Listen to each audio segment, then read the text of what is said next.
Flawedcast, number 63, Portraits in Civil Disobedience, Jesus Christ. Every time we turn our heads the other way, when we see the law flouted, when we tolerate what we know to be wrong, when we close our eyes and ears to the corrupt because we are too busy or too frightened, when we fail to speak up and speak out, we strike a blow against freedom and decency and justice.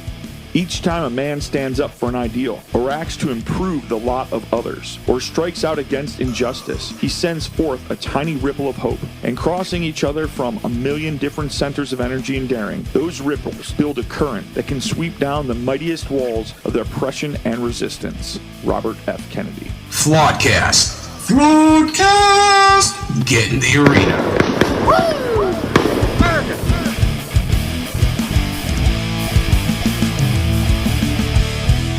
What's up, Willie Will? Good morning, Jason.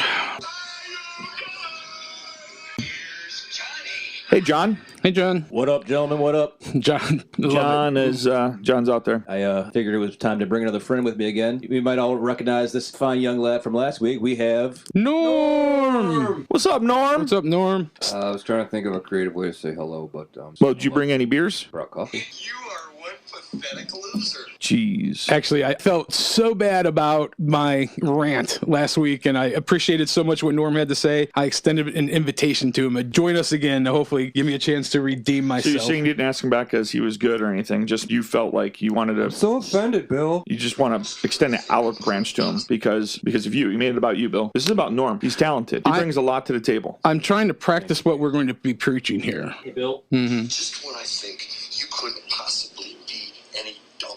Jeez, Bill. You know what, though? We're going to look past it because I love thy neighbor. Good. So anyway, I want to welcome everyone to another fun-filled episode of Flawedcast. And if you guys are still... You know what's great is this part's going to be shorter now. So go ahead. You get to leave a couple things out because they're no longer in existence. It's true. Oh, yes. Yeah. Boy, you're trying to get me going early today. Yeah. Well, so we've... So instead of finding us on Parler, where we had several thousand followers, you can now find us on MeWe, where we have John. Well, you know what? The truth of it is, Bill, is that I've seen it before. It happens all the time. You're closing the door, you leave the world behind. You're digging for gold. You're throwing away a fortune and feelings, but someday you'll pay. Is that a song about our government? Or sacrifice our followers. No, so yes, this is shorter. You can find us on state-run Project Mockingbird, social media, Facebook, Instagram, Twitter. Like I mentioned, we are on MeWe, where John is our follower, and we're also on Gab when I can get on it, because they're sure going to shut that down soon also. But nonetheless, you can still hear us everywhere, Podcast Star, Spotify, Apple. We're currently on YouTube, and We're making 8 tracks, bringing it back. we're trying to. Well, pretty soon that's all anyone's going to be able to afford, so. Well, you know, anyway, so we are on Rumble, doing really well on Rumble. Which means Rumble's about to end. Yeah. Yeah, exactly. Maybe I should. We're on another video platform. Any platform you find us, and we're doing well on it, is probably got a short life. Yeah, well, you know, anyway, so. This town needs an enema. Boy, ain't that the fact. Jason, Willie. do the... Oh, yeah. Folks, as always, we are going to do the Pledge of Allegiance to the United States of America. And if you will take your right hand and place it over your left heart, we will get this show on the road. I pledge allegiance to the flag of the United States of America and to the republic for which it stands, one nation, under God, indivisible, with liberty and justice for all. I think we ought to keep this episode short and sweet. Bring God back into your life and into this country, or suffer the wrath. Your choice. Over. We're gone. No, I agree with you. I will say this, so the whole impetus of this, and we're going to do a series, I think, Portraits in Civil Disobedience, because the response that I've been getting, even after just a day or so of the last episode, is, what do you do? So this episode is a response to some of the comments I got about our previous episode is, okay, now we are here. We have now come into this new era of life on planet Earth. What do we do about it? And to me, I think serious discussions need to be had, and a realization and understanding needs to very soberly hit us. And the idea of civil disobedience, and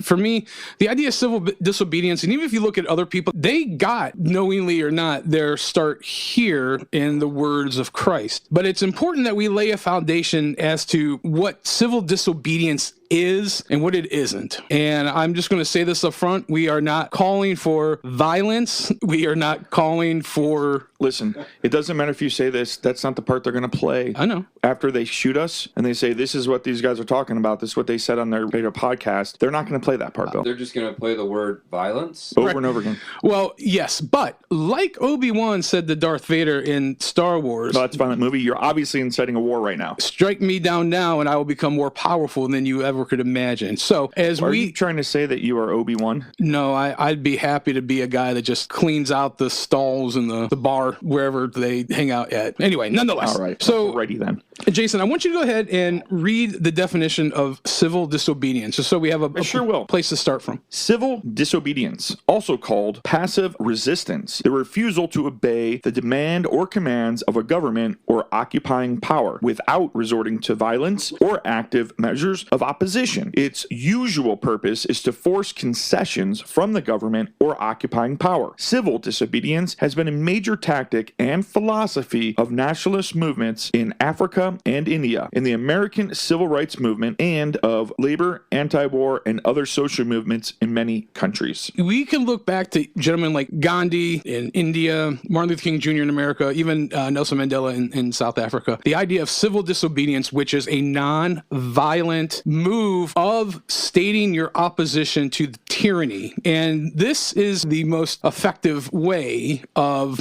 combating tyranny in this day and age. What you're really saying, Bill, here is that Is truly mightier than the sword. Affirmative. That is That's correct. affirmative. Effectively, we're talking about what's called a war of attrition. Now, Norm, can you tell us what a war of attrition is? Not only can, but will. War of attrition, a military strategy consisting of belligerent attempts to win a war by wearing down the enemy to the point of collapse through continuous losses in personnel and material. The war will usually be won by the side with greater such resources. The word attrition comes from the Latin root additere, to rub against, similar to the grinding down of the opponent's forces. Look at the hip movement I got. That's not what he said, you ignorant wretch. Yeah, ignorant rich. So what we're talking about here is a methodical, peaceful, and relentless assault on non-violent measures to stand up against tyranny, which is where we're at right now. We can do this in a multitude of ways, but I feel like the actions aren't as important as the motives of our heart. And that's why we're going to begin to talk about Jesus and maybe look at him in a way that a lot of people have him before as a civil rights leader, which he absolutely was. And once again, like I stated, every civil rights leader that you can think of, they, one way or another, whether directly or inadvertently, took their cue from Jesus. So what I would like to do is to read a couple passages, some things he said, to help influence us and to try to get a general direction of where we are heading, what we need to understand, and where we need to go now that we are in this time.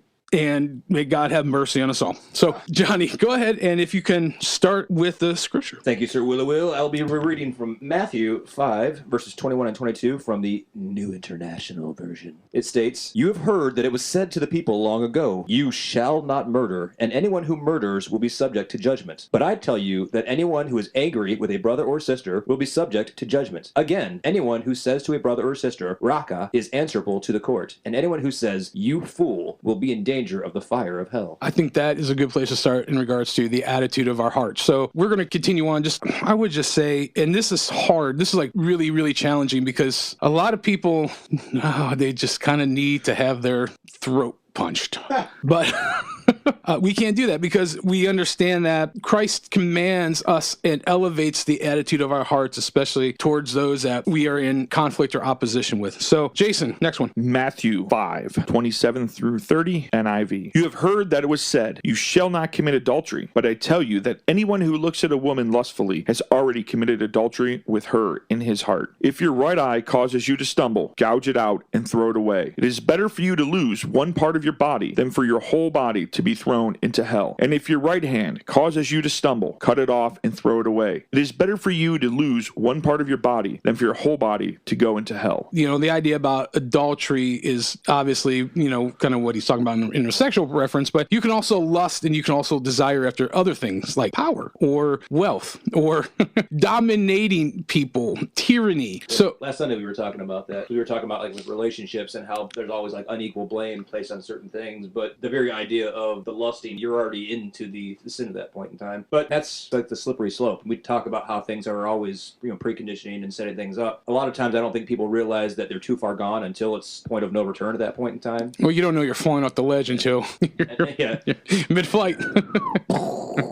No, it's not the fall that kills you, it's the sun that stops at the bottom. So far, so good. All right, Normie. Matthew 5:38 through 42. You have heard that it was said, eye for eye and tooth for tooth. But I tell you, do not resist an evil person. If anyone slaps you on the right cheek, turn them the other cheek also. And if anyone wants to sue you and take your shirt, hand over your coat as well. If anyone forces you to go 1 mile, go with them 2 miles. Give to the one who asks you, and do not turn away from the one who wants to borrow from you. I know Jesus came to fulfill the law and he's all about grace, but he kind of raised the bar, didn't he? And that's why I think it's important that we talk about this. Love them to death, baby. Well, I mean, yeah, effectively. But, you know, like last week after you guys left, my buddy Jack Daniels and I hung out and we watched Braveheart. And all kidding aside, I watched that movie and saw it through a new lens. I'd never seen it before. And it just really affected me in a more profound way. Like we all watch Braveheart and we, you know, as guys, we feel like our spine stiffens, our resolve gets a little more significant. But the reality of it is that like all the people that we will be speaking about in the future, and Christ especially, like there was a sacrifice that was paid to disobey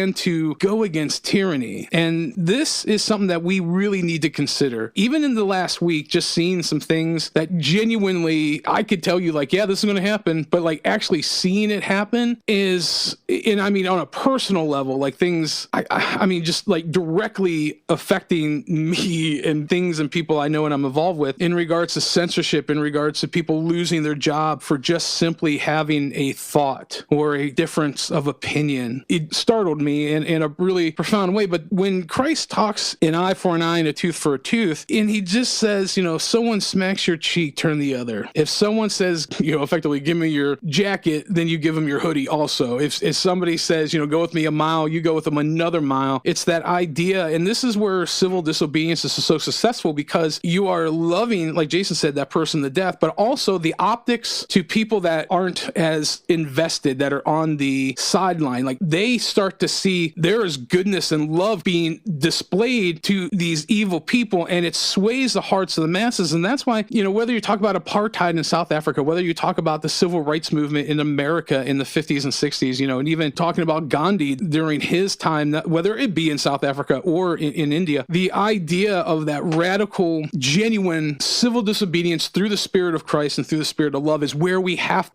to arrive at this point. We have no other option anymore, because if we continue to acquiesce, it's not going to be good. It just isn't. So I was just gonna say that, like, something I've been doing the last couple weeks really, but it's very difficult, is praying for our leadership in our country. You know, I lifted up President Trump and this administration in prayer for a long time, and it's been easy because his policies align with what I think is right. But praying for the other side, I'm just being completely honest and transparent here, it's not easy, because I disagree with pretty much every single thing that they say and stand for. But ultimately, our greatest hope for change is that they change. What I'm hearing you say, Norm, is that Winnie the Pooh's governmental policies are not liking to you. Yes, I do not like Winnie the Pooh. People call Xi Jinping Winnie the Pooh in China. Like, the image of Winnie the Pooh is banned in China because he looks like Winnie the Pooh. I did not know that. I'm not, yeah, that's why I said that. Like, seriously, if you Google him, look up Xi Jinping and Winnie the Pooh, and you'll see in China, you can't even look up a picture of Winnie the Pooh. Like, Winnie the Pooh's completely banned and outlawed in China. I'm not even joking. It's kind of like Donald Trump in America. Ooh. Just saying. Donald Trump is America's Winnie the Pooh. He's banned everywhere is what I'm saying. Well, they're both orange, so. Well, that too. I mean. Well, Norm, to get back in like the scripture passages we've talked about is from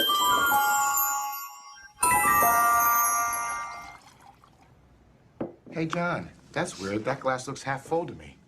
Wow. Now that you mention it, it is half full. From Psalm 75:7, it talks about how God is the judge. He's the one who decides what will be important. He lifts up one person and brings down another. That ties into also what we were talking about last week. We were talking about like David and Saul, and how David had to show reverence to basically an immoral king who was trying to kill him. David understood that I can't do anything if I'm not behaving in the parameters that are good God, the only perfect person. Billy's got some. And here's the difference, is this is why this is so important we're talking about this. He didn't have to. He chose to. Well, David. Yes. Yeah. He, absolutely. like in the scriptures talk about, he had plenty of opportunities Well, to... there was the cave incident where his men had Saul dead to rights. And David said, you will not touch God's anointing. Because but he got it. Exactly. And that's where the heart of this is coming from, because I genuinely believe that the freedoms that we now have are going to begin to dissipate at a rapid pace. And the scary thing is that in the face of that opposition, we've been saying this for a long time, you can acquiesce and go along with it, or I genuinely hope that people, through the Spirit of Christ empowering, emboldening, and protecting and leading them, would stand up in love and in civil disobedience defy this evil, tyrannical, Luciferian, globalist spirit. More God. They may take our lives, but they'll never take our freedom. Freedom! Oh, if it were only that easy. I'll paint my face blue. Jizzle. Matthew 5:43-48 NIV. You have heard that it is said, love your neighbor and hate your enemy. But I tell you, love your enemies and pray for those who persecute you, that you may be children of your Father in heaven. He causes his sun to rise on the evil and the good. He sends rain on the righteous and the unrighteous. If you love those who love you, what reward will you get? Are not even the tax collectors doing that? And if you greet only your own people, what are you doing more than others? Do not even pagans do that? Be perfect, therefore, as your heavenly Father is perfect. I think this actually amplifies exactly what we were just talking about. This is really a hard thing. Like, genuinely, this is a difficult thing. I find myself wanting to just Hulk Hogan, that knee drop thing, when he used to fall on people with his left ass cheek, and the leg drop. I just find myself like a log drop. More like, well, I did that this morning twice, but nonetheless, boom. Fire 2 shots. Oh, man.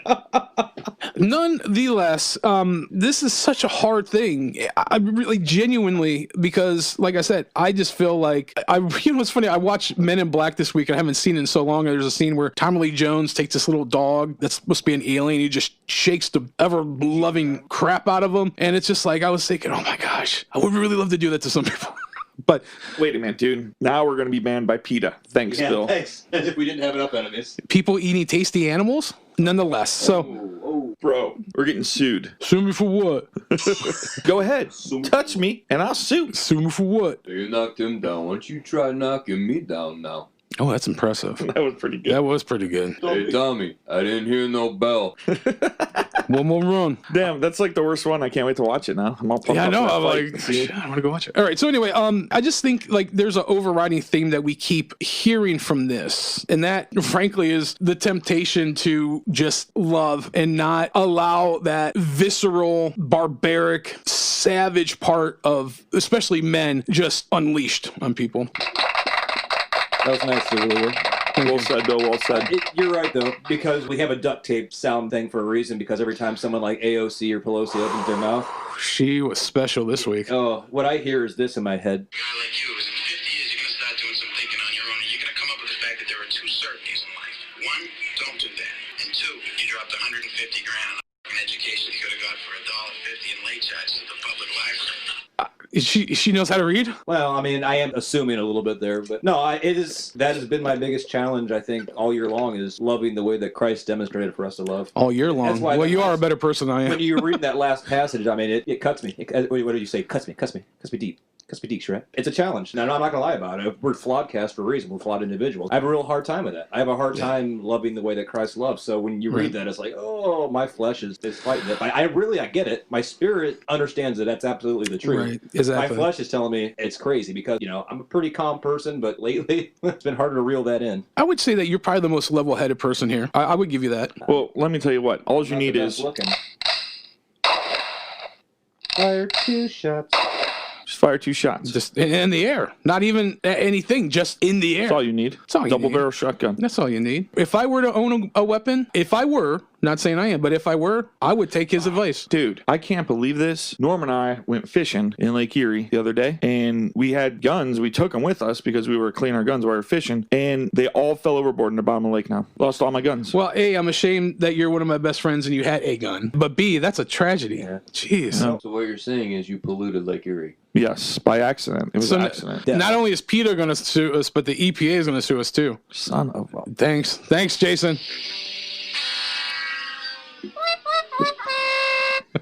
So I got a question. Yes. This is a little off subject, but on the pollution of Lake Erie, if they put up windmills out in Lake Erie like they're talking about doing, they're also not just powered by wind, but by electricity. Wouldn't that be pollutants to Lake Erie with all the steel and metal and cables? The ironic thing about wind power is that those blades are like the worst thing for the environment. All joking aside, you can't make them out of any kind of metal, aluminum, steel, or anything. You have to use fiberglass. It's the only thing light and durable enough to make those out of, but they're not biodegradable. You can't recycle they don't them. last. No, they don't. So literally, there's landfills and landfills of these turbine blades that Just you burying them.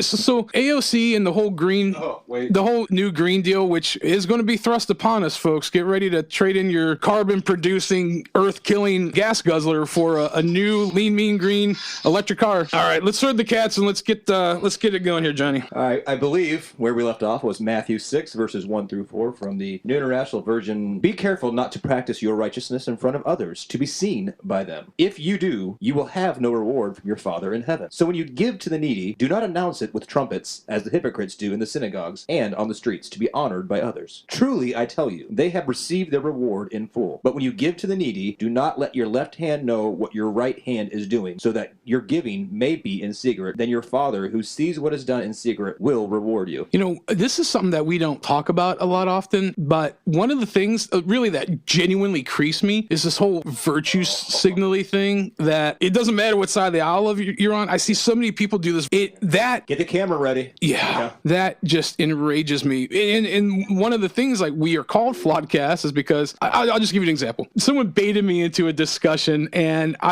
all I said to this person after listening to what they said is, hooked, didn't you? I did. But anyway, Damn it, Bill.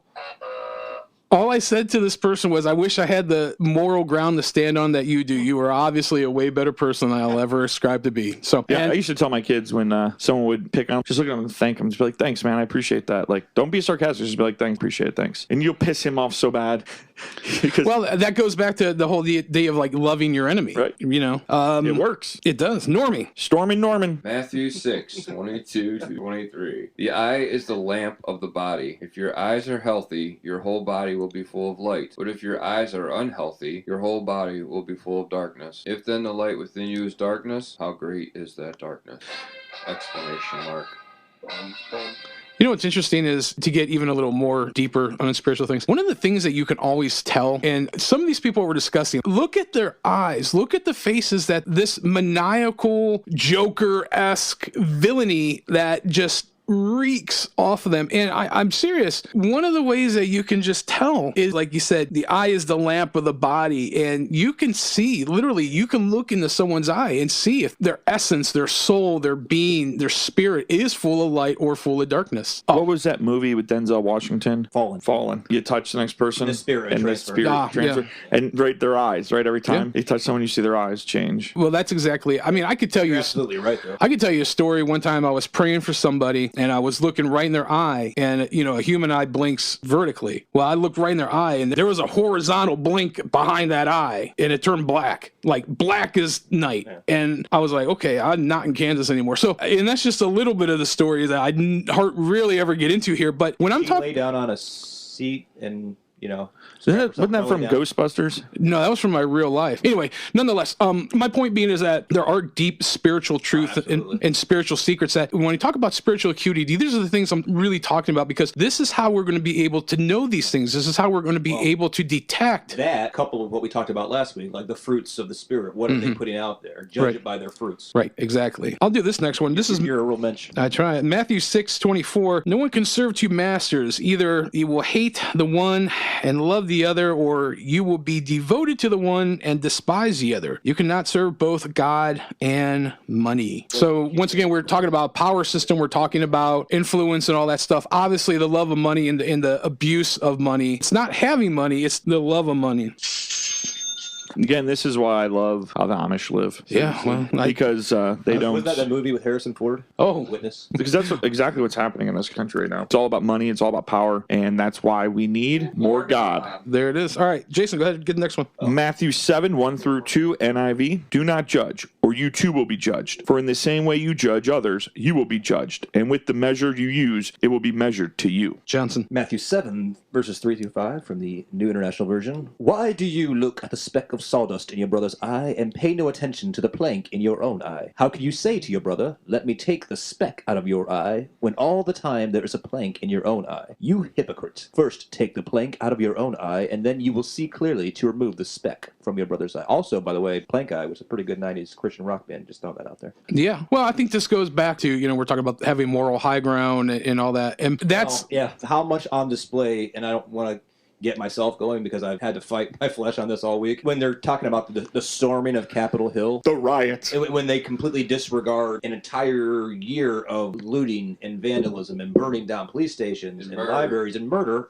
you're not wrong, And rape. taking over an entire city, and we don't care about statues. All right, I'm gonna pull away before I get going. Goodbye, Get ready to YouTube. pull a sound off over here. The hypocrisy. That's a lot of plank eye going on. Yeah. Well, So we're going to call it for now on plank eye. Normie. Matthew 7:13-14. Enter through the narrow gate, for wide is the gate and broad is the road that leads to destruction, and many enter through it. But small is the gate and narrow the road that leads to life, and only a few find it. This one, it's honestly so hard for me, and I know you guys can relate, and I want to hear your thoughts. I saw a meme this week that said the people who are calling certain people rioters and insurrectionists and unpatriotic, whatever, are the people who believe that there are more than two genders, or, just this whole litany of things that...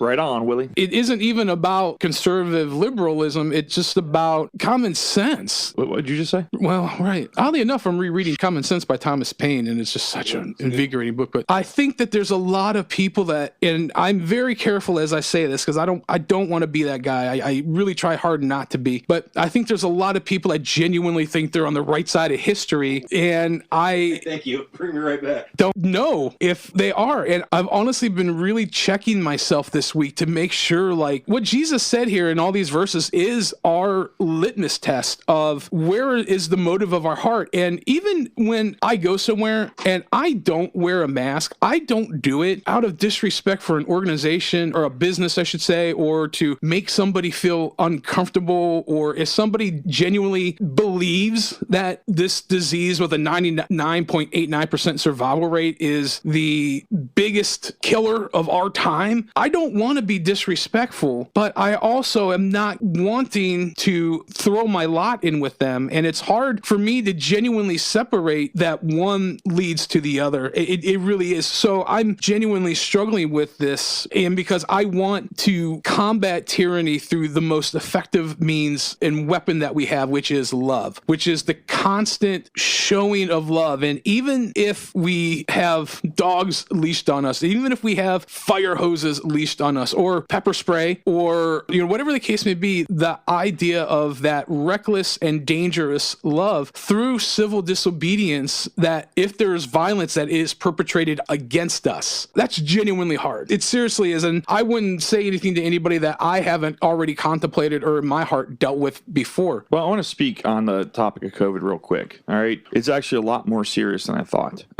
It was just brought to my attention this week. Do you guys remember Siegfried and Roy? So Roy was attacked by the tiger, mauled, and he survived a tiger attack, but COVID took him. So he did survive a tiger attack, lived 11 years after the tiger attack until COVID came in and thrashed his body and took him away at a young 75. And what's really crazy, this is how I know it's really bad shit, is Siegfried died of COVID this month at like 80. So they're both gone. They're both gone. I mean, COVID is running rampant. Are you serious, Clark? I'm going to read a couple quotes. It's not always the same thing to be a good man and a good citizen. Aristotle. So They don't mean the same thing? That. Not always. That's interesting. Think about that. Let that simmer. Makes me think of Trump. It truly reminds me of, I know not to say this, but being a father, because you have to do things you don't want to do sometimes. Doesn't always mean being nice. That's right. Jason, I'm going to ask you to read this quote. Civil disobedience, as I put it to the audience, was not the problem. Despite the warnings of some that it threatened social stability, that it led to anarchy. The greatest danger, I argued, was civil obedience,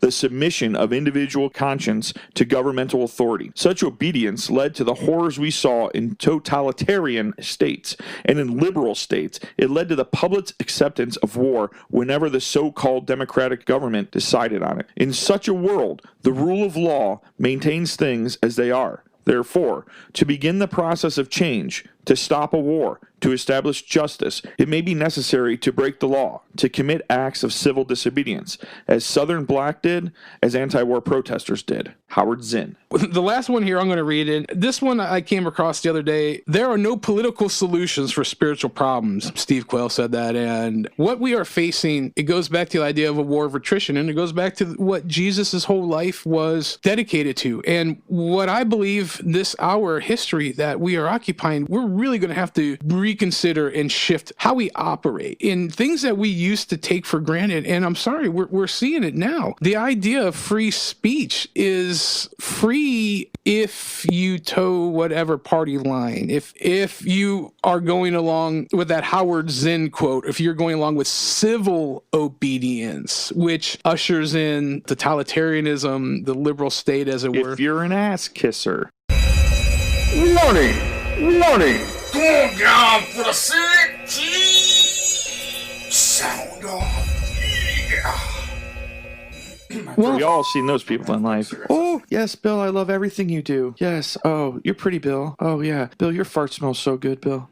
So when someone says to me, what is the solution? What do we do moving forward? This is what we have to do. We have to civilly disobey. Actually, Norm sent me a text the other day. I was sitting here editing the episode, and it talked about the idea of, what I took from it is it talked about the idea of fighting in community, not in your community, but in a community of people that you have allegiances with, that you have oaths with, and that you can trust to have your back. And that's all fueled and inspired by Holy Spirit guiding us in this time, in this hour of history. And the hard thing is that I could look at things and I could say, well, if A, B, and C were to occur, things that people hate now and are dreading would just literally come to an overnight end. But that's not going to happen. It's the idea of civil obedience. We always talk about the man in the arena, or the man in the watchtower, that like William Wallace. William Wallace was alone effectively. He had two really good friends that were by his side, but he was backstabbed and betrayed. And he did throw a rock and hit his friend in the freaking face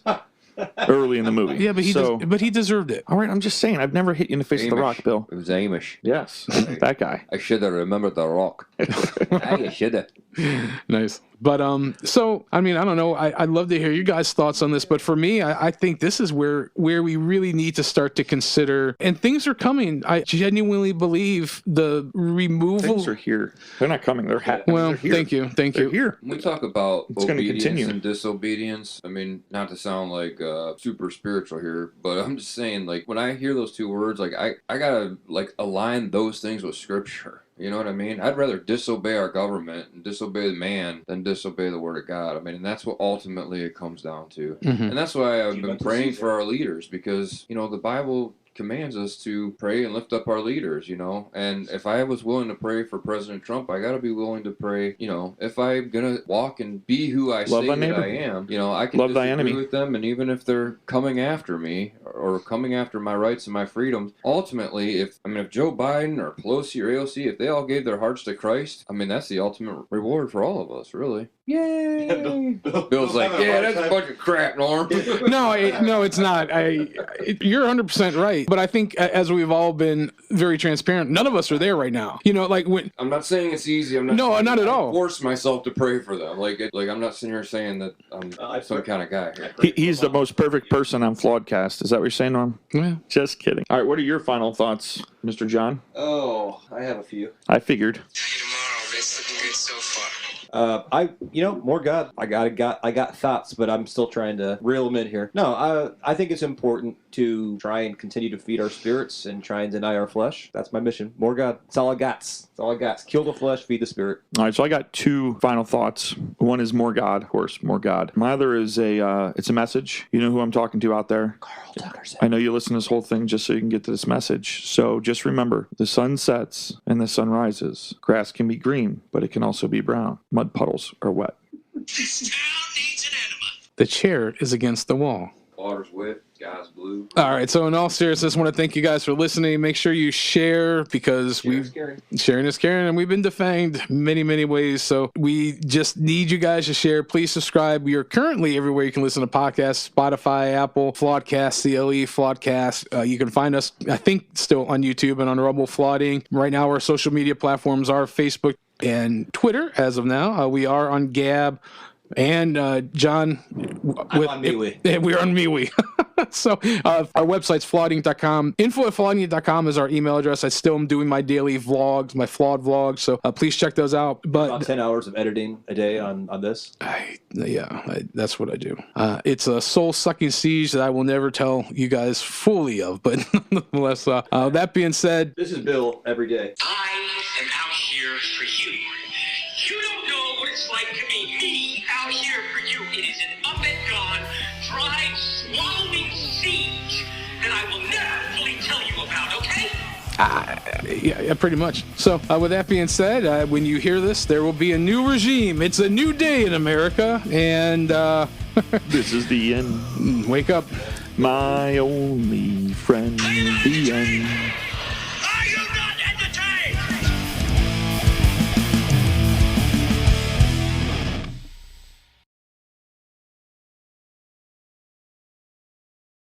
My ultimate goal in life is to be sniffed by Joe Biden. It's on the record now.